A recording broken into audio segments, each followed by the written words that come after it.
Hello, and thank you for checking in to the Neutral Zone Hotel, an unapologetically left-leaning podcast exploring hockey at its best and its worst. My name is Alex, my pronouns are she, her, and I'm so pleased to welcome you to the Neutral Zone Hotel. This week, I'm joined by one of my colleagues. Hi, everybody. Trevor's here. My pronouns are he, him. The regretful Vancouver Canucks fan. The hopeful PWHL Vancouver fan. Why is that so high? And it's summer. My attention span for hockey is very minimal. Things have happened. Things have definitely happened today. But do I care? Not really.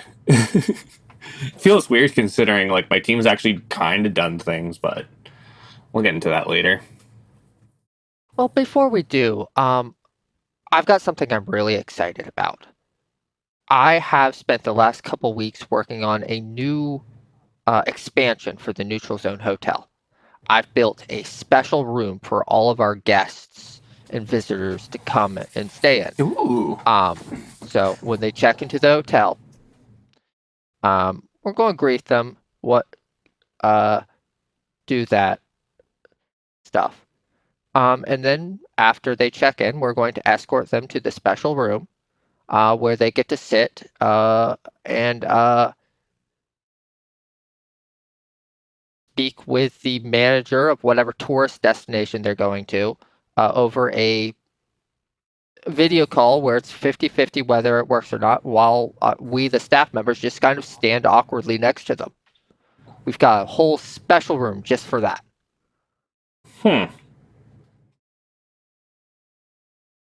Interesting. I didn't know we had this. I mean, I know you said you built it, but like, damn, you must have done this in secret. None of us knew this was going on. Yeah. The idea is so good that Gary Bettman decided to steal it for the NHL draft.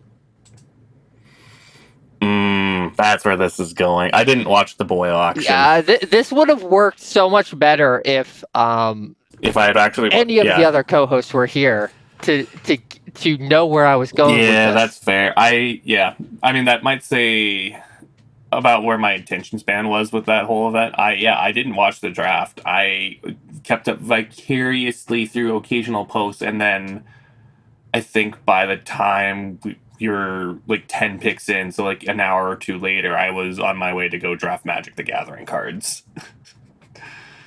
Yeah. I'm sorry for a bit. So yeah. This is going to be an NHL heavy episode as the two biggest events of the offseason happened this week, as well as the biggest event of the 5-year NHL cycle, which was thankfully a rather uneventful event in that the NHL and NHLPA agreed on a new extension to the CBA. Hooray. For 4 more years. We haven't had no lockouts, no strikes. We aren't gonna have a lockout for 17 years. Not even a whisper. Yeah, like it's gonna be 17 years. We had 3 lockouts and then an earlier span in that time, and it feels weird to have continuous hockey in all of this. Like, what happened? Good on them. About time. I mean, what happened? Two things happened. The first is that previous lockout, or the previous time the CBA expired, was during the pandemic, and they were as much interested in just making sure stuff people could play hockey as they were hashing out who or what the owners actually wanted. And I think that was an experience that at the very least the NHL central office side of the NHL equation really quite enjoyed. I think it's the sort of thing where I don't think the owners are going to do another lockout unless there's another issue as big as instituting a hard cap. And there's not going to be that. Yeah. But yeah, we have a new CBA. It's the first CBA under the new leadership of Marty Walsh as the head of the players' union. Um, it's an interesting one. Mm-hmm. Um, because, well, the biggest item is that they've agreed to extend the season, adding another 2 games to the regular season in exchange for a couple of preseason games. Yeah. Doing so helps them balance out the schedule for scheduling Mm-hmm. purposes. Um, owners get more money for more regular season games. And because owners get more money and the 50-50 revenue split has been continued, the players, more money will find their way into the players' pockets. Mm-hmm. Um, but the other interesting one, I think, from this is the thing that fans at least have been yelling about and wanting someone to do something about, is that they closed the LTIR loopholes, Mm-hmm. Big one there. or tried to at Yeah. least.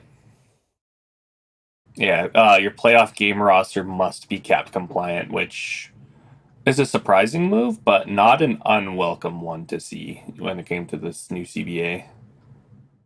Yep. Um, Um, Sorry, I got one little quick note as well with the 84 game schedule. I know some people might be complaining to say that's a little too long, and you know what? They might have a reason for it, but also, at least with 32 teams, it makes more sense than when they tried to do it for a couple years in the early 90s when they only had 24 teams. Like, if I remember correctly, it happened in 92, 93, and 93, 94 for like the expansion. Then, like, what was it, 92, 93? That was Anaheim, Ottawa, and then, no, it was Tampa Bay, Ottawa, and then Anaheim, Florida was the next year. And they decided to do 84 games each of those times. So it's yeah. not exactly unprecedented, but it balances out in the end. Yep. All right. So they closed the LTIR provision. So uh, rosters have to be cap compliant, and also there's kind of a soft cap in how much in-season relief you can get. Um, if you expect a player to return at some point during the season, you only get the relief equal to an average player salary Mm-hmm. as opposed to the full value of the contract. So if a player is fully out for the season or has taken the long hike up to Robadias Island to live out their remaining years, um, not much changes. But you're not going to be able to like sign 2 really solid players or trade for 2 really solid players that you otherwise couldn't afford if your one really good player that's making like 6 million is out. You can no longer get the 2-3 million players with that relief. Mm-hmm. It's going to be an adaptation for GMs. You could. This was definitely a thing that some teams were using more than others. It's putting it nicely. Yeah, Um, but on balance, I'd say it's a fair change. It's a change for the simpler, yeah. uh, which is always good. Mm-hmm. I agree. It's it's incredible how the NHL can have both the most straightforward cap rules and also the most convoluted way of calculating how those rules are actually measured. Yeah, no kidding. A bunch of other smaller stuff about contracts. Uh, there's a limit on the percentage of contract that can be a signing bonus. No more deferred money, so we're not going to have anything ridiculous like the Ohtani contract in hockey.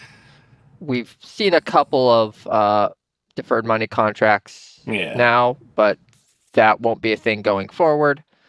Some like very minor stuff that maybe drains some fun out of the game.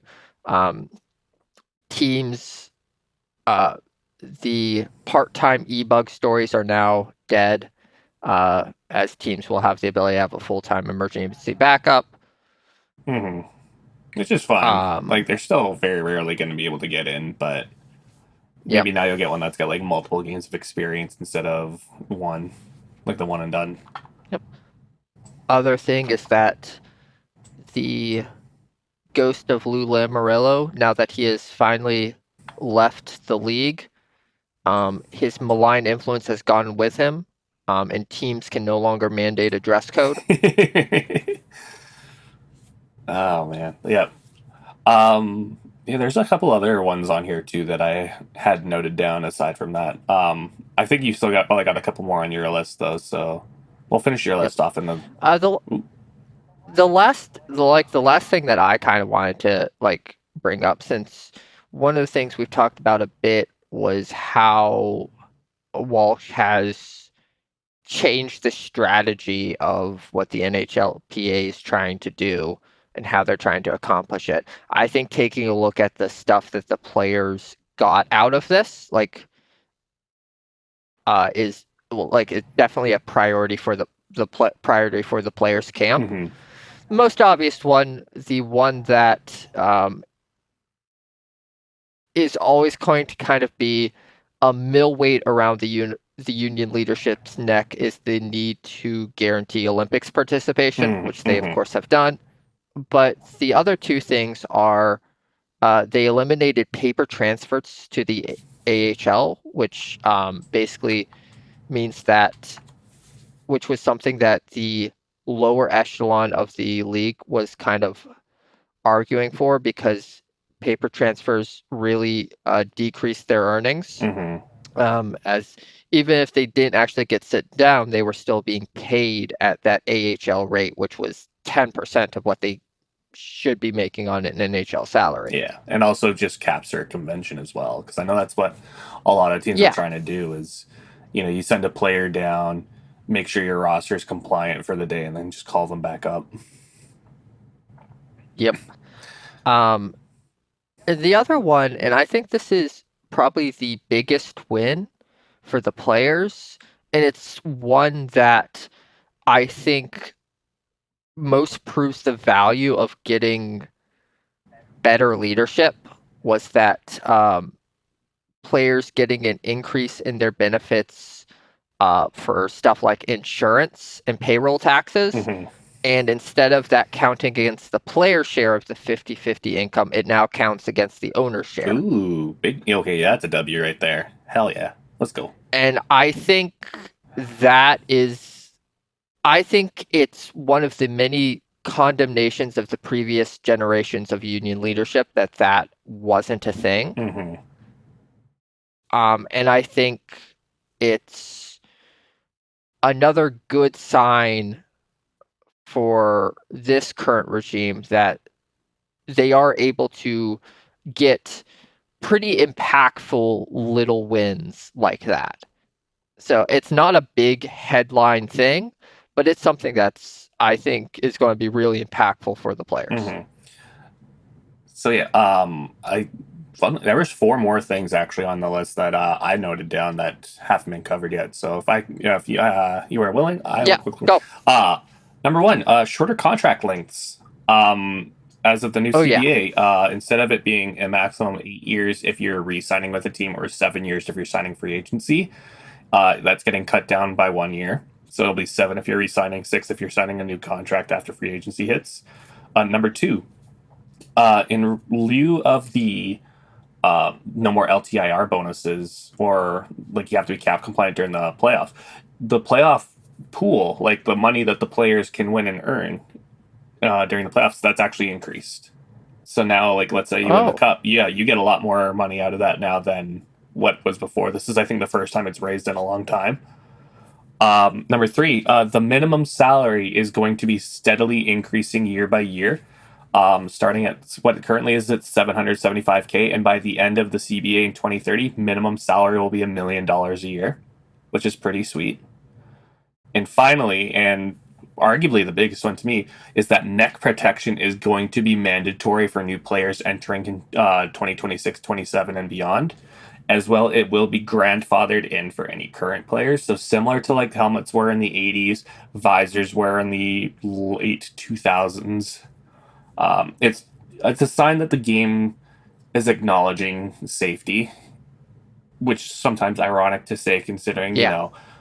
there's still a lot of concussions. There's still people who harp about maybe them having bubbles or face shields and not necessarily unwarranted. But it's nice to see that they're wanting to do something right in that regard.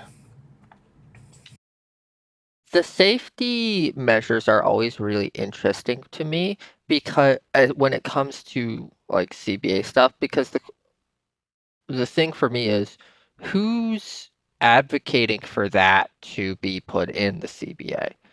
Um, in theory, it should be the players, but as we've seen time and time again, the pushback for these safety measures comes most strongly from these players. Mm-hmm. Um, they don't like stuff that they view as confining.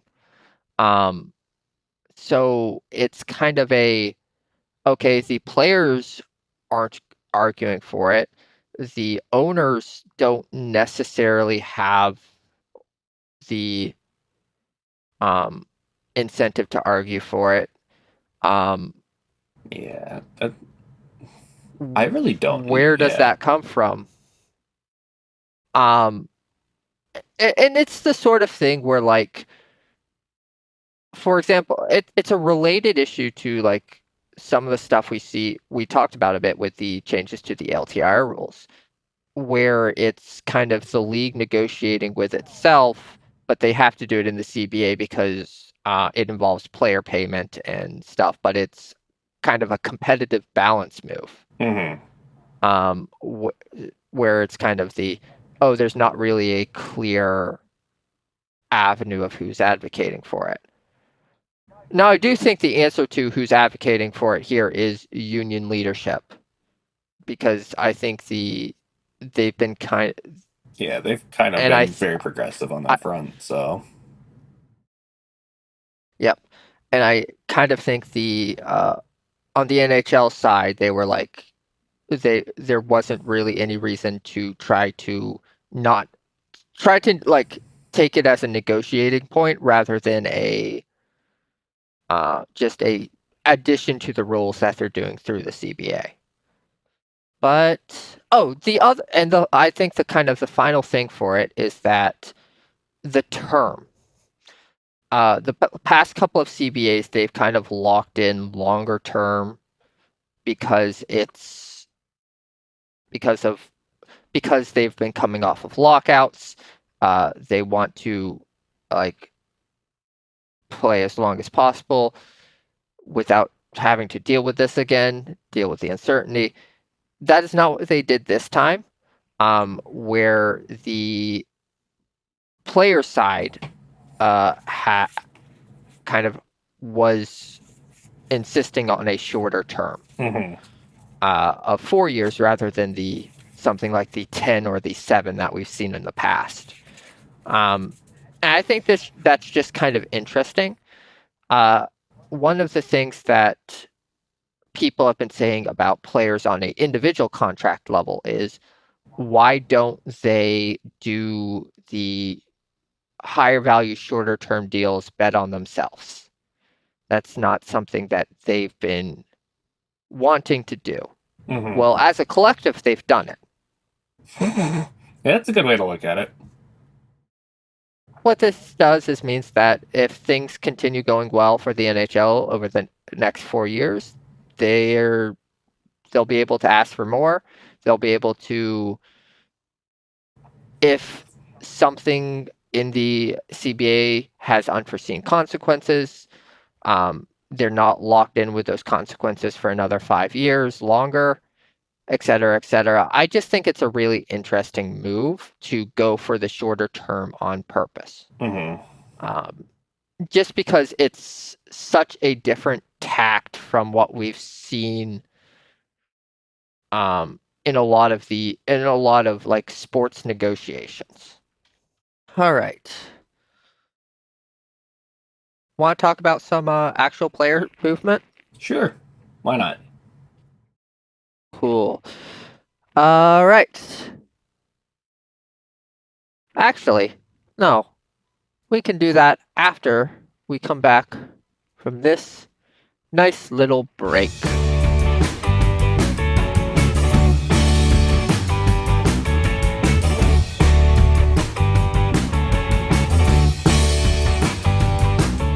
Hello, everyone. Welcome back. Before we get started into the draft and free agency, a reminder. You guys can follow us on Instagram or Bluesky at Neutral Zone Hotel, all one word. You can join our Discord at neutralzonehotel.com/Discord, a much better place to get any hockey news than x.com or whatever other social media platforms that you like. Here. You can we're also available on YouTube at Neutral Zone Hotel. Like, subscribe, leave comments, etc., etc., etc. All right. The draft. The boy auction. We love our boy auctions. Do we? Yes. Okay. This is something that I think it's probably a character weakness of mine, but I am such a sucker for a draft, for like, if it's a sport I care about and it has a draft, I'm such a sucker for that draft. Like the NHL draft, the NFL draft, I love them. I love the way that drafting as a team building thing, I love thinking about it much more than like signing free agents or trades or just Yeah. or player transfers or whatever. Well, because like with a player, it's like it's a boat. You know what you're getting, but with the draft, it could be anything. It could even be a boat. Exactly. So yeah, the draft happened. It was not pleasant to watch, as Trevor cannot tell you. Yes, please. Okay, This, we saw several posts in the Discord about this from various people just talking about how bad it was. Alex, I can only assume that means that you watched it and closely. Please regale me and everyone else with your yeah. thoughts about how this went down, because I want to hear it vocally from someone who witnessed. So this was the NHL. The GMs voted to have a decentralized draft, which basically means that the war rooms of the draft are not all in one place. Not necessarily a big deal. It's what the NFL does. It's what most other sports leagues do. But it's not something the NHL has done up until now. Mm-hmm. The NHL, in this case, essentially Gary Bettman's office, was not too pleased about this decision, which was voted on by the GMs. And so they refused, or they didn't change really anything about how the draft flow of the draft process goes, which,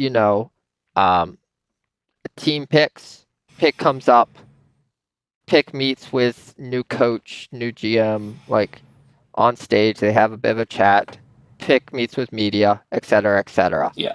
They refused to change anything about the process, so what they did was they had a draft room as kind of a poorly conceived replacement for some of that stuff, where you had kind of a three-way meeting between the newly drafted player, media, and then the members of the team's war room back wherever their war room was. Mm-hmm. Not it did not make for good television, and like, to be honest, drafts rarely make for good television, particularly like day one of the draft, where it's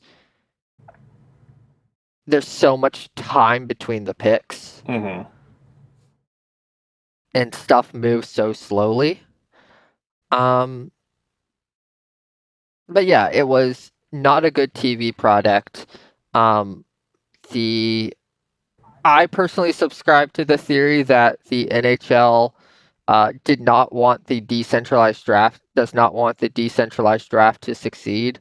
Gary Bettman likes his big draft parties, um, so he tanked it on purpose. Yeah, I could see it. When I was when I was watching, my big thought was that the only thing that could save this was if it had what we also had during the 2020 COVID NFL draft, which was done remotely, done via Zoom, all that, Mm-hmm. Which was a very visibly hammered commissioner hosting it all. Like Roger Goodell was wasted, Oh and it man. rocked. Yeah, that sounds fun. Oh boy. Probably the only time that man's ever been So yeah, likable, no, right? yep, basically, but it's also his job to not be likable. Yeah, that's a good point. Yeah, so I've got two paths forward for the NHL. One, actually put some thought into making the draft work for a decentralized format, and what you would want to be doing with that. Two, make Gary chug a margarita in between every draft pick. Oh man. Those are your two choices. I know Gary's dislike, but that seems a little excessive. We're gonna kill him by the sixth pick. You think that man can hold his alcohol? Yes, I do, actually. Gotta drink every night to keep So the pain away. Sorry, go on. as for the draft itself, there wasn't really anything particularly outstanding about it. There weren't any big trades, except there weren't any super big surprises.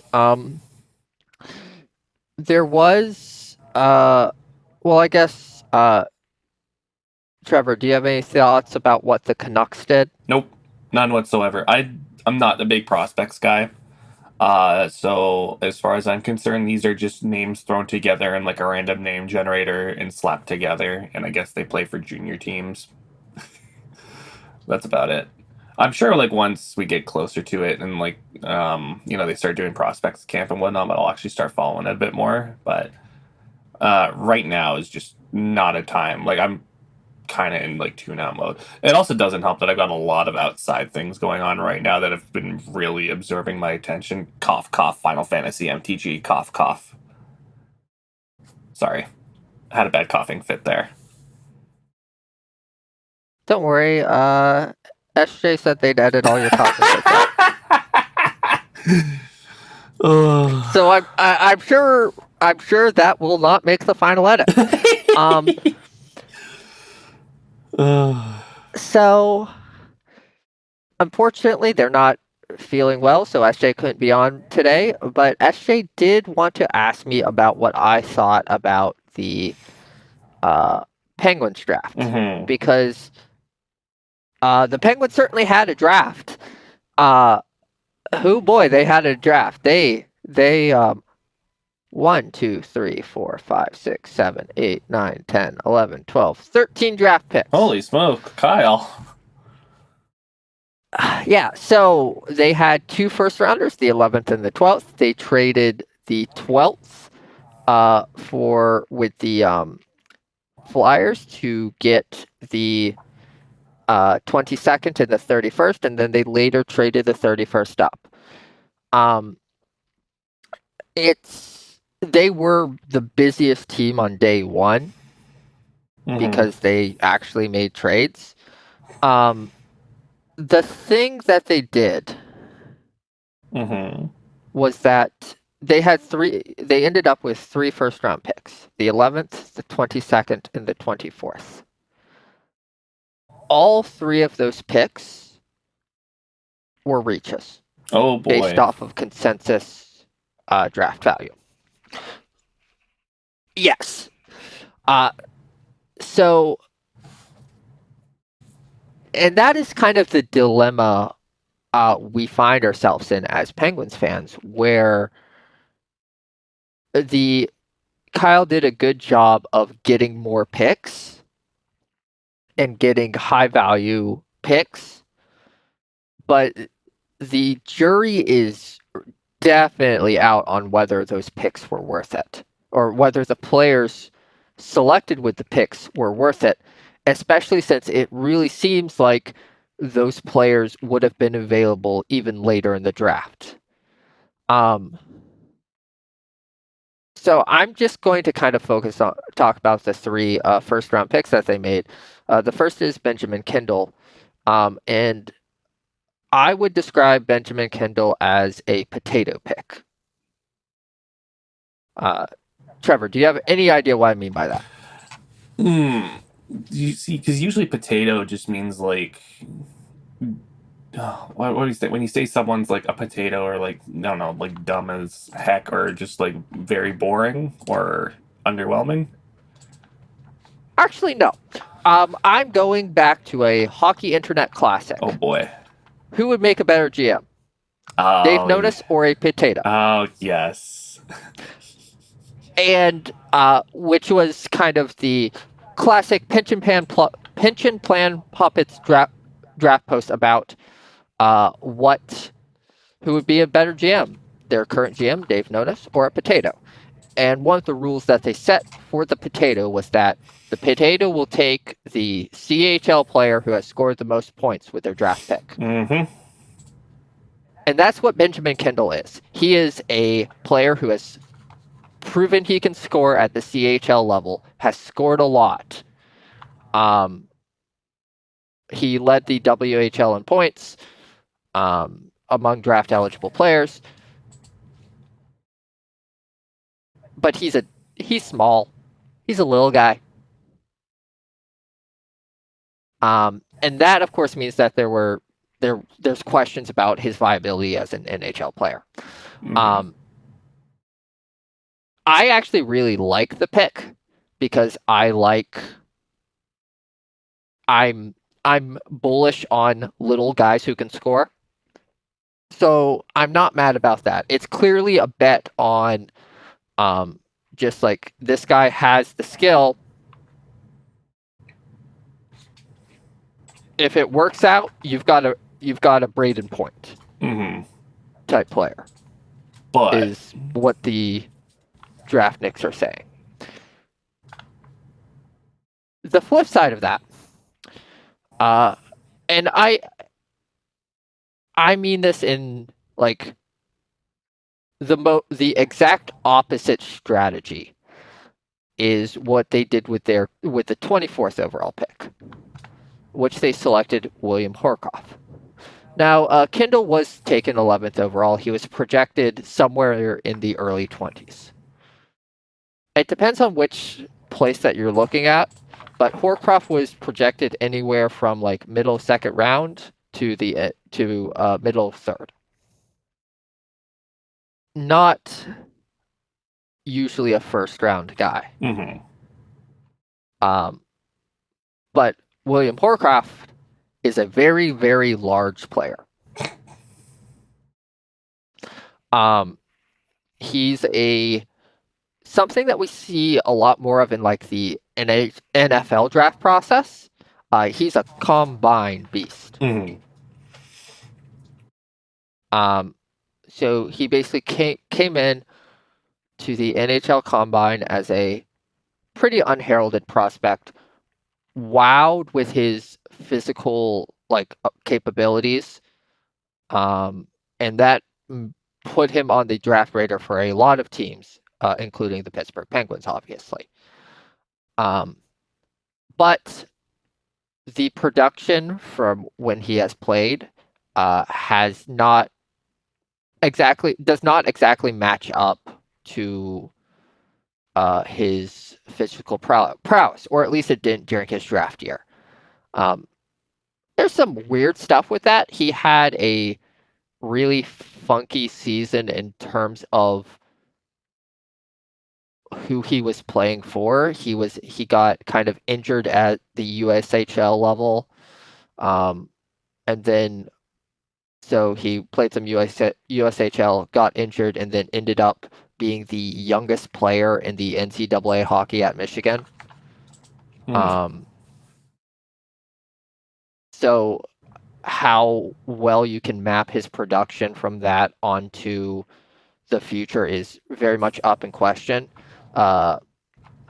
Patrick Bacon, the guy who does who has the most prominent NHL equivalency model for prospects, basically caveated his tweet about Horcoff, saying that Horcoff is the type of prospect that his model probably definitely undervalues.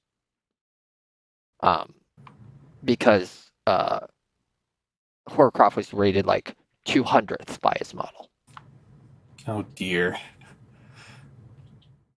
But I kind of really am fascinated by these two picks kind of in contrast with each other, because they're both reaches and bets on a player to develop into something better.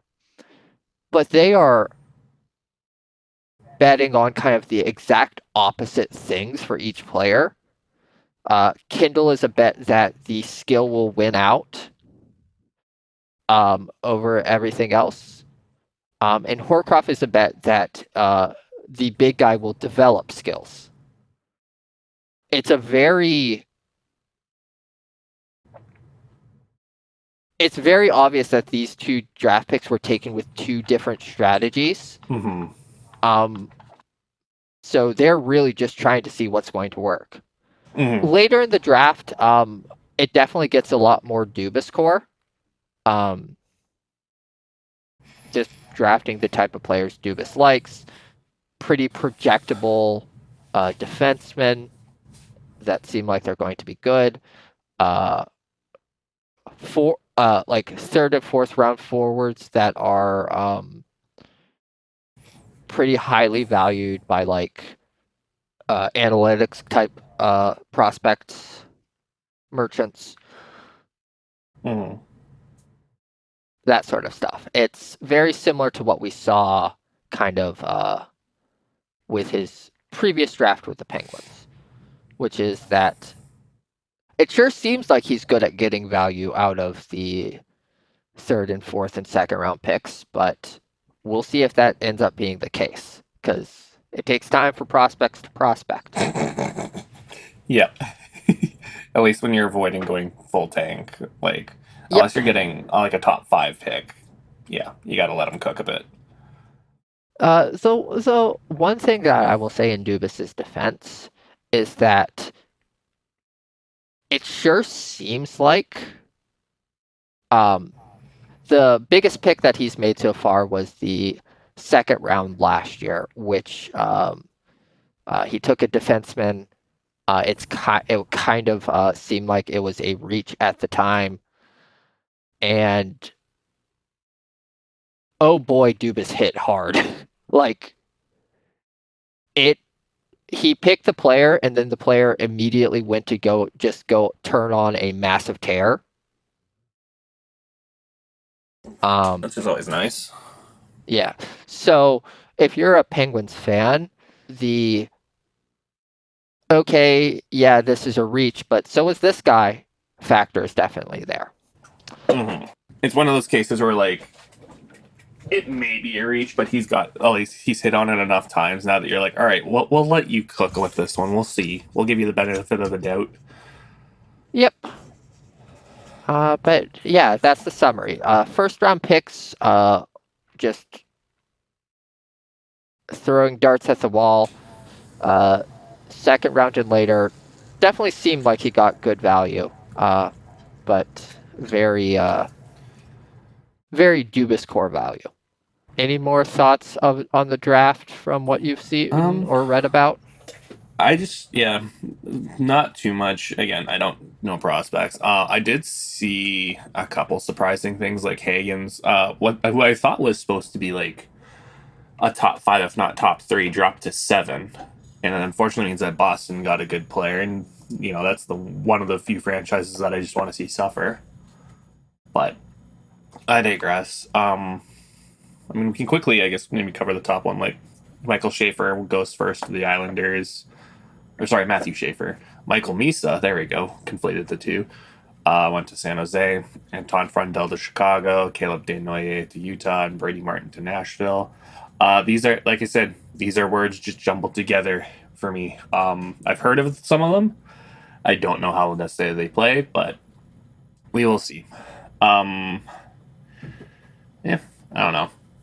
My team drafts in the middle, so yeah, I think we can probably move on from the draft unless you got any final thoughts.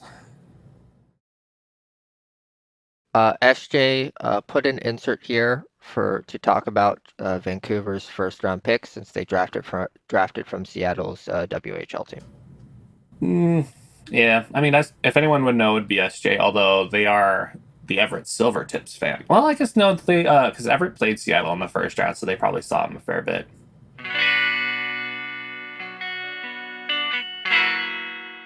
No problem, Alex. Let's talk a bit about Braden Coots. So, Braden Coots was the top line setter on a very bad Seattle Thunderbirds team that was largely propped up by goaltending.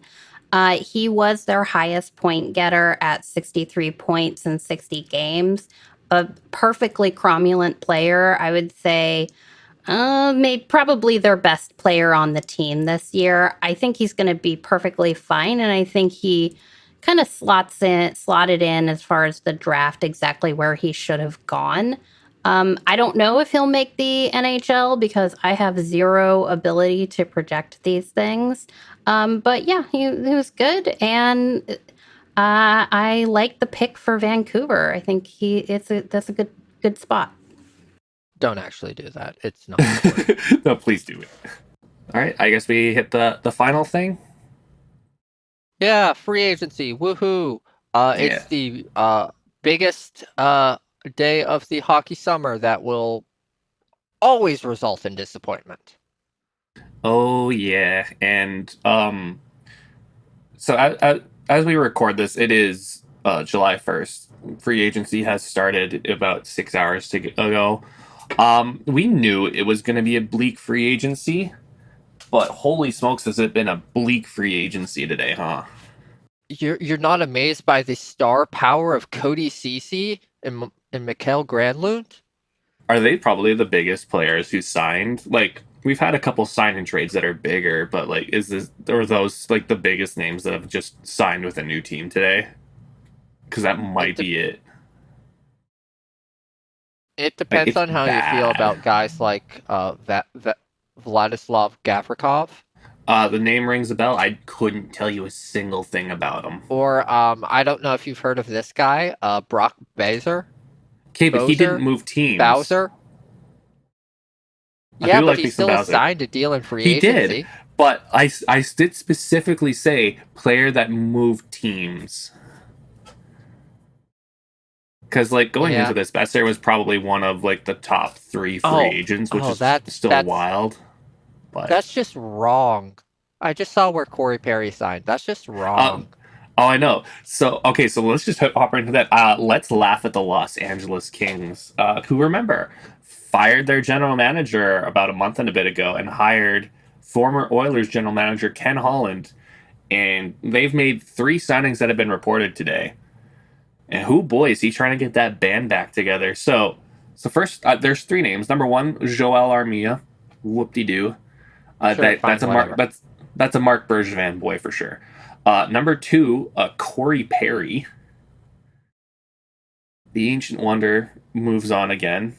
Um, It, it's it's one of those things where there's definitely been enough time where between now and then where it's not as impactful. but Corey Perry playing for another California team is one of those Yeah. things that feels wrong.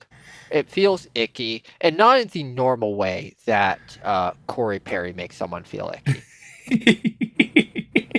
Well said. What's also kind of funny for me is you can now include the obvious joke of congratulations to the Los Angeles Kings for finally finding a way to get past the Edmonton Oilers in the playoffs. Because say what we Yep. will about him, that man gets. Did you know that Corey Perry is third all time for playoff games played?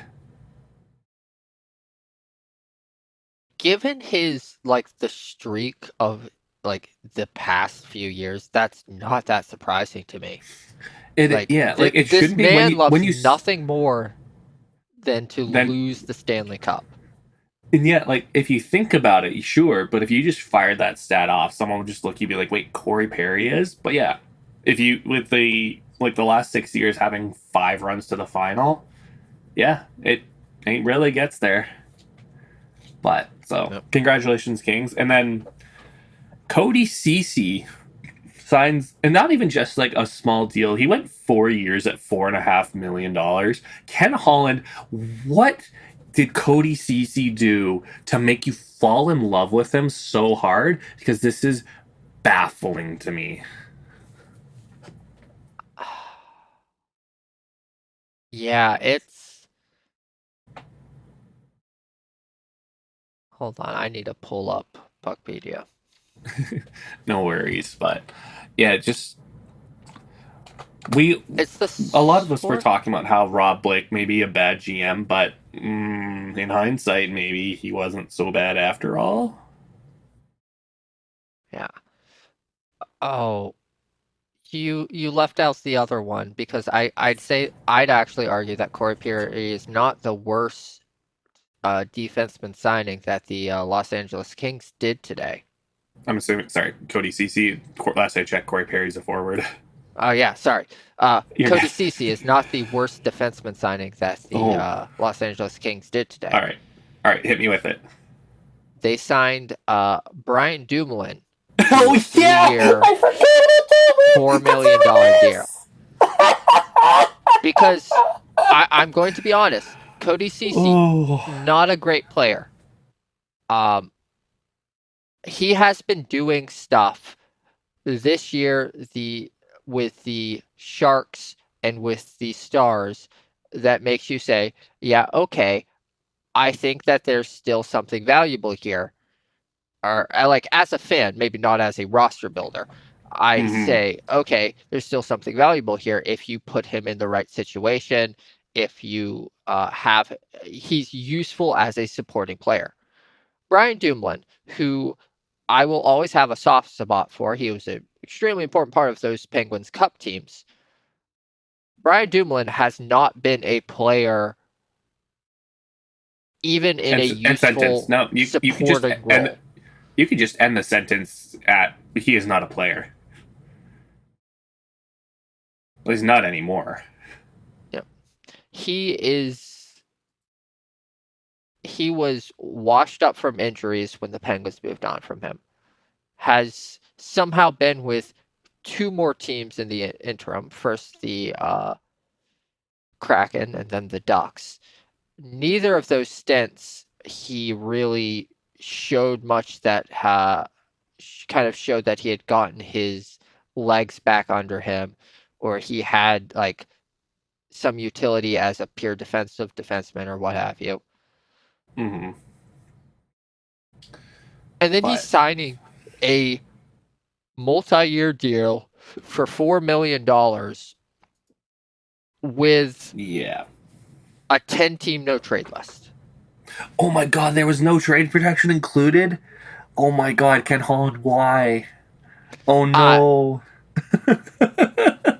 and it's like Oh, buddy. it's two extremely rough signings. And yeah, sure, the cap's going to go up, but the cap going up doesn't help if you're planning, if like two of your roster spots are occupied by guys who uh, are going to be very difficult to play in situations that are advantageous to you. Mm-hmm. Just a stinky, stinky move. Yep, I agree. We can probably then cover also the two big sign-in trades that happened over the last couple days. Absolutely, because the sided trades becoming a thing Yeah. has been pretty interesting. Well, especially because this is the last year that players are going to be able to get those 8 years, right? So. Yep. Right. But I mean, the benefits for a sign and trade is still going to be there. Like you're still going to be able to get the 7 years. Yeah. All right. So we'll start off with the smaller of the two. Keandre Miller getting traded from the New York Rangers to the Carolina Hurricanes, as well with an 8 year, $7.5 million deal for a first, a second, and a prospect. I don't know, tiny bit of business on both sides. And then I did see a post online that, Carolina sure does seem to like New York's defenders. Yep. I would, the player that the Hurricanes sent over to the Rangers, it's borderline prospect, borderline NHL player. Yeah. Not that the player is borderline. It's that they are at the point in their career where they are borderline between a prospect and a bona fide NHL player. It's like a 22-year-old, which is like the cutoff. Yeah, Scott Morrow. But yeah, no, it's fine. I think it's good for both teams. New York kind of sort of still rebuilding, even though their forward groups is old and makes a lot and wants to win. But yeah. I don't know, maybe it'll help there.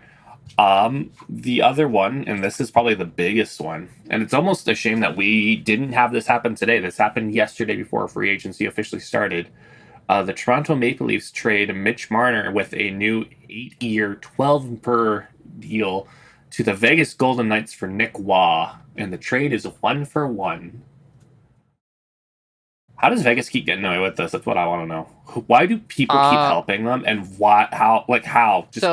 How? So I'm going to say Vegas did not get away with one here. Vegas got caught with their hand in the cookie jar, and Toronto said, yeah, sure, whatever. We don't super mind. But if you want to get your hand out of that cookie jar, you're going to have to send us something. Yeah, oh, yeah, because Vegas potentially being nabbed for tampering then? Yep. Yeah, I just mean more so, like, Vegas having a lot of big name players been able to say. Actually, you know what? No, now I say that, I remember why. Because Pietrangelo is not going to play this year, and that's a decent cap hit, so that opens it up for Marner. But still, like the things they still. Pietrangelo's not going to play this year, and potentially ever again. Yeah, so he's definitely off to Robida Island, or LTIR tired. Yep. But like, you know, they still get to keep Hurdle, they still get to keep Carlson, like they still get to keep Eichel. Oh boy, man, I'm so happy that I'm not going to be like paying attention much to the NHL this upcoming season, which sounds brutal to say, but I don't know. It just, for me, it feels like it's going to be on the back burner. But Nick Waugh, though, is still a pretty solid pickup for the Leafs. Yep. And from the perspective of the Golden Knights, sending over Waugh helps clear some salary for said Mitchell Marner acquisition. It's definitely of course it's Vegas, because Vegas is the team that has built itself around trying to get the best player whenever possible. Mm-hmm. And it turns out that it was eminently possible this free agency, because Mitch Marner is a pretty good player um, for all the circus around him, he's going to get you some production in the regular season. That's for sure. With that said, congratulations, Vegas, on making it to the second round and not much farther. Other than that, I don't think there was a lot of big signings today. So why don't we just do a quick roundup on what our respective favorite teams did? Because I think famously, we at the Neutral Zone Hotel have our five favorites between us. A few of them have done things today. A couple haven't. Do we want to go from worst to best, or do we want to go alphabetical order? What's worst here? I Uh, want to go worst to best because I okay. want to know what the worst here is because it to me it's just how do you judge null? Uh, well, to me, then worst is Montreal because Montreal's done nothing. Zero. Dick all is what they've signed as we record. So, poor Benjamin has to deal with his two favorite teams doing nothing when free agency opens and is potentially suffering for it. But at least that roster I'm going is to be honest. fine. Mm, Doing nothing on day one of free agency, as we've seen time and time again, is probably the best way the of smarter success, move. at least for the Yeah. NHL. I cannot speak to that being the case in the morass of player movement and contract expiry that is the PWHL. That's a fair point. From there, I guess I'd say Pittsburgh is next. Just they've got a couple signings today, and I'm sure you can elaborate on them. It's just nothing that really moves the needle. Yep, the Penguins signed a couple of unqualified or players that didn't younger players that didn't receive a qualifying offer from their teams, and some of their own players that they didn't give a qualifying offer. They did do one actual thing though, which was that they traded Alex uh, Nedeljkovic to the Sharks for a third round pick. Um, Not really much to say about the trade because it's moving on from a backup goalie. But it's either just wanting to see what the pretty large collection of like 23-year-old goalies the Penguins have either the rights to or have at the lower levels can do, or they've got something else planned for signing a backup goalie. But Hmm. the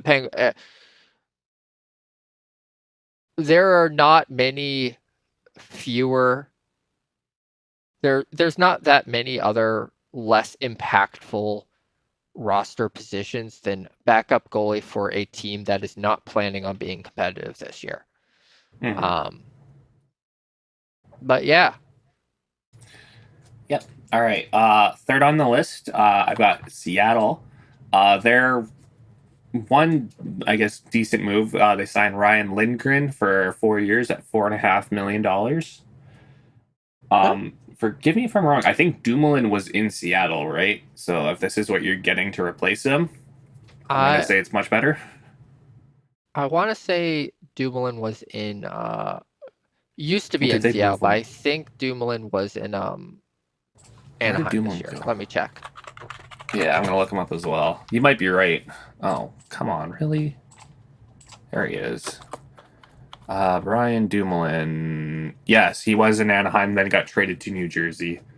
Regardless, Oh yeah, he got traded to the team that exclusively got bad players at the deadline.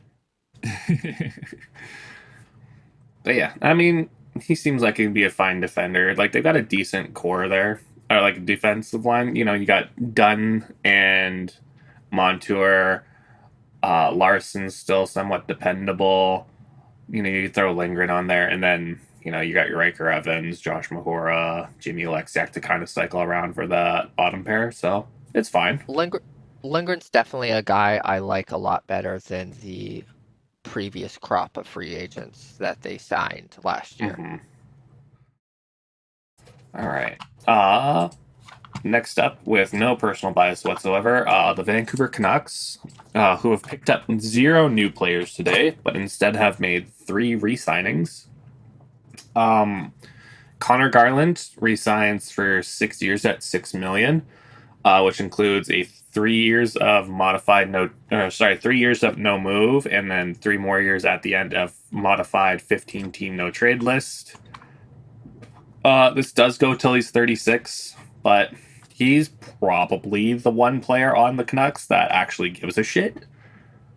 Alex, do you remember in like the last month of the season when the Canucks were down 5-2 against the Stars with a minute to go and then tied the game and then won in overtime? Yes, I do remember that. Yeah. When the Canucks tied the game with like 5 seconds left, you see all the players kind of skating around. They're all like, because they're probably missing the playoffs, for the most part, they're pretty subdued. Connor Garland's in the background jumping around super excited. Like, he's the one player who has a want it more level higher than anyone else on this team. So I'm perfectly fine with this. He's productive, but he's also just a good vibes guy. He gives a rat's ass, and that's what we like to see. Number 2, one that I'm kind of surprised with and also very yikes about. Thatcher Demko signs a 3-year extension for $8.25 million per year. When he's healthy and when he's on, he's worth that money. The real caveat here is when he's healthy, because he has not been that, like, his entire career. Especially, too, he wasn't a free agent yet. He wasn't a free agent until next year. And this is a team that's already given Kevin Langton 5 years at $4.5 million with a no move clause, and Demko now also has a no move clause on top of that. So, yep, we're committed it's $13 million for your goaltending for the next 3 years. Definitely I hope it works out, because yeah, the cap's going to go up, but that much being committed to your goaltending can really tighten things up for the rest of the roster. Mm-hmm. And finally, and the one that really shocked me, Brock Besser re-signs for 7 years at $7.25 million. We all thought he was gone. Like, we thought he'd go to Minnesota or just somewhere in the States. No one, despite much what we wanted, no one thought he was staying. That includes 4 years of no move and then 3 years of a modified 15-team no trade list. But yeah, I mean, he's an interesting player. One who I quite like a lot, but he doesn't have the greatest stats career-wise, but he's always had the potential to get there. It's almost certainly a bug on Puckpedia.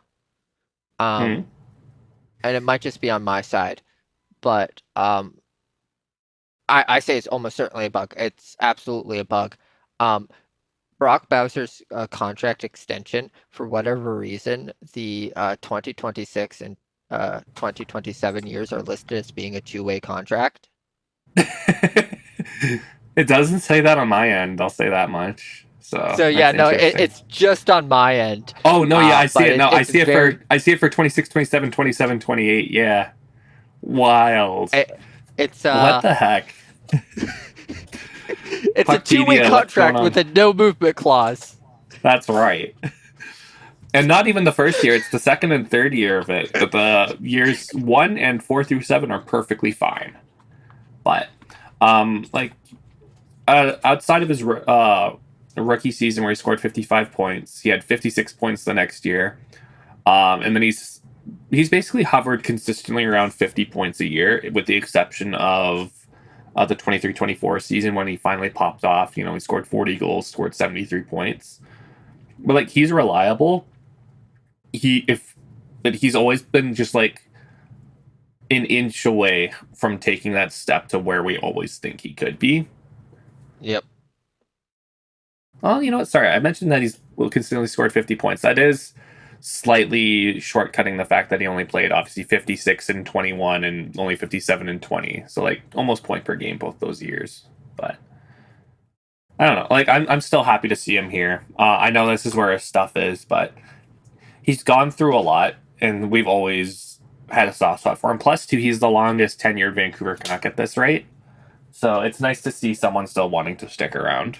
God, you guys really did trade for Evander Kane, didn't you? Oh, why did you have to ruin my mood? It's what I do best. I don't want to talk about it. Let's put it this way. If I was at the home opener for the Canucks this year when they're announcing all the players, I would boo the absolute hell out of Evander Kane. That's my thoughts on it. Anyway, we're going to finish off the Florida Panthers, whom, as of free agency day today, have done nothing, but oh boy, have they been busy over the last few days. Actually, no, sorry, they did do one signing today, but to go in order, they've re-signed Sam Bennett for 8x8. Yep. Aaron Ekblad for 8 years, $6.1 million. I don't know how to feel about that one. I feel like it's an underpay, but at the same time, I don't think he's going to last all 8 years. Yeah, that's about where I stand on it. Like Ekblad is a player who the shine on his stars kind of faded a bit. But he's a guy who was for a long time in that top tier of defensemen, or like maybe not the top tier, but like the tier right below that, the wide band of guys you would consider elite. And like the 6.1 is not a number you would expect a guy like that to be making. It's it's you remember several years ago we'd hear about players who would take hometown discounts to stay with their team. That's what came to mind when I saw the contract amount for Ekblad. Very team friendly. Yeah. But also it's also the kind of thing where at a certain amount of money, what's the difference to him between getting $6 million a year and getting $8 million a year? Mm-hmm. Now it's pretty substantial. You can do a lot of stuff with that money, but depending on how you live, you might not. It might not be something that's that impactful on you. Mm-hmm. It definitely feels wrong that like Aaron Ekblad's not going to be the highest paid defender on the team. But at the same time, at least in terms of cap hit. Yeah. But yeah, that's at the same time it doesn't because he's not been the best defender on that team, and it's not close. Well, I mean, I'd say that the best defender on that team is also not the highest paid one. Oh, that's right. Forsling isn't the top one, is he? Nope, it's Seth Jones, baby. Oh, that's right. Oh, I mean, I can't laugh. They won, so whatever. Yeah. Oh, well, I can't say that because I am going to laugh because with all that extra money that they didn't pay Ekblad, you want to know what they did with it? Yes, please tell me what they did with it. They re-signed Brad Marchand for $5.25 million, which isn't too bad. Until you remember that he's 37 years old and he signed for 6 years. Listen, what? Okay, I'm listening. A fan of a team that has signed a 35-year-old to a 6-year deal. It's still very funny. Yeah. Because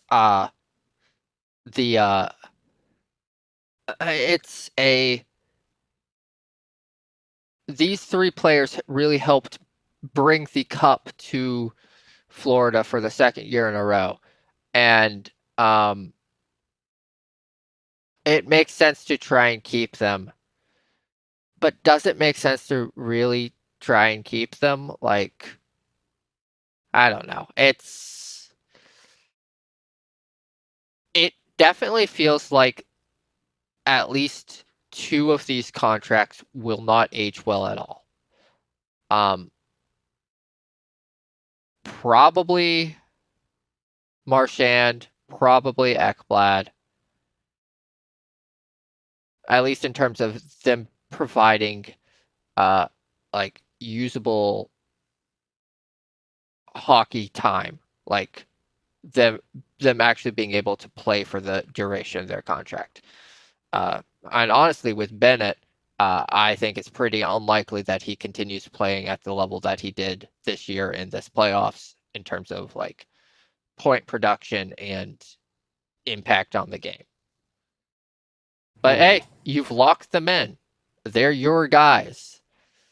It definitely, in our Discord, Benjamin made the comparison to the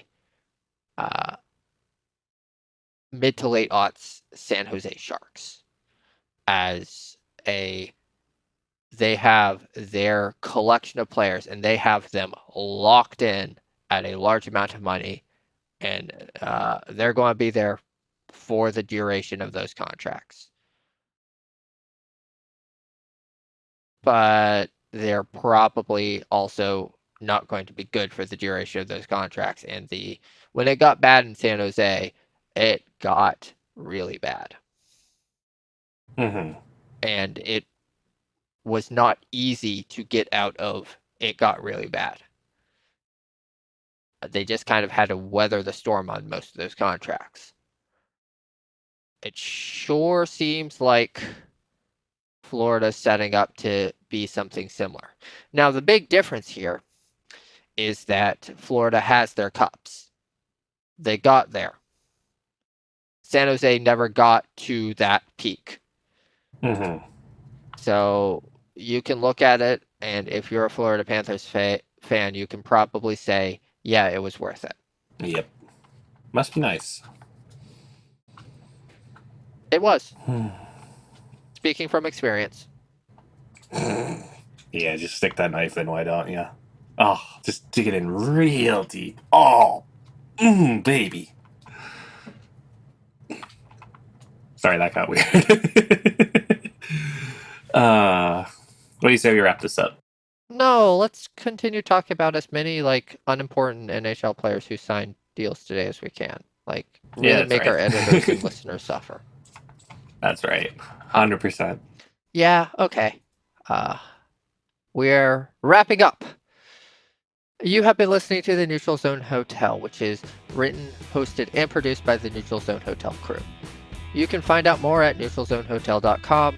As always, our logo remains designed by Emily Mowbray. You can follow us on Instagram or Bluesky at Neutral Zone Hotel, or email us at feedback@neutralzonehotel.com. Join our Discord. It's wonderful. If you like this episode, please rate us 5 stars on your podcast platform of choice, or click the like button if you're listening on YouTube. Thank you for listening. As it turns out, the renovations that I have made to the Neutral Zone Hotel have not gone over well. Our special Zoom room, not a big hit. Is that why we're closing down for the summer? Yeah, we're going to have to close down for the summer for renovations to remove the renovations that I have done. To everyone who's been listening to us weekly, thank you very much. We very much appreciate it. We are going on our summer hiatus.